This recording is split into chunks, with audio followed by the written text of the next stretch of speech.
First of all, I want to make it very clear, the position of the ODM party is that we do not support any proposals to amend our constitution to extend any elected leader's term in office. Because we are believers in democracy. Democracy dictates that a country must have regular and scheduled elections.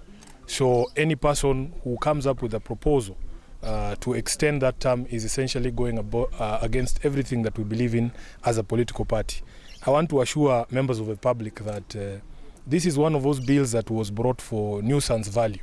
I think Senator Cherargei has had his 15 minutes of fame, and now it is time for us to sober up. There is nobody in the Senate that I know that supports that particular bill.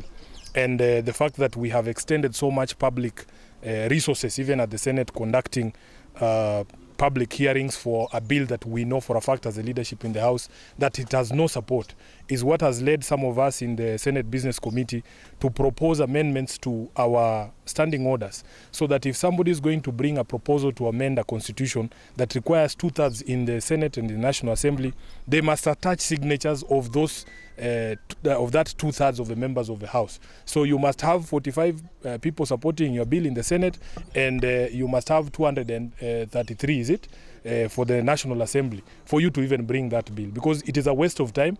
Everybody knows it has been brought for nuisance value. It has no support anywhere. It is just people chasing clout, and in the Senate it has no support at all. I would be very surprised if that bill even receives more than one vote, other than Senator Cherargei's own vote in the Senate. And it has caused unnecessary public anxiety.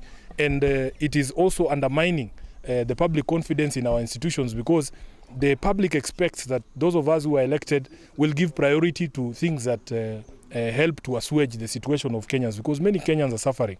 So you need to characterize the person who has sponsored this bill. The other day we were admonishing him in the House, because instead of focusing on things that are important, he was complaining that the health club at the parliament had been closed.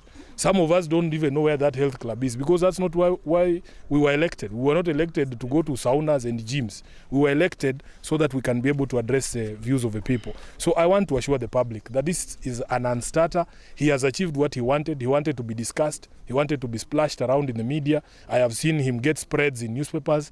I think Cherargei is happy. That is good enough for him. But he knows at the bottom of his heart that that bill has no support anywhere.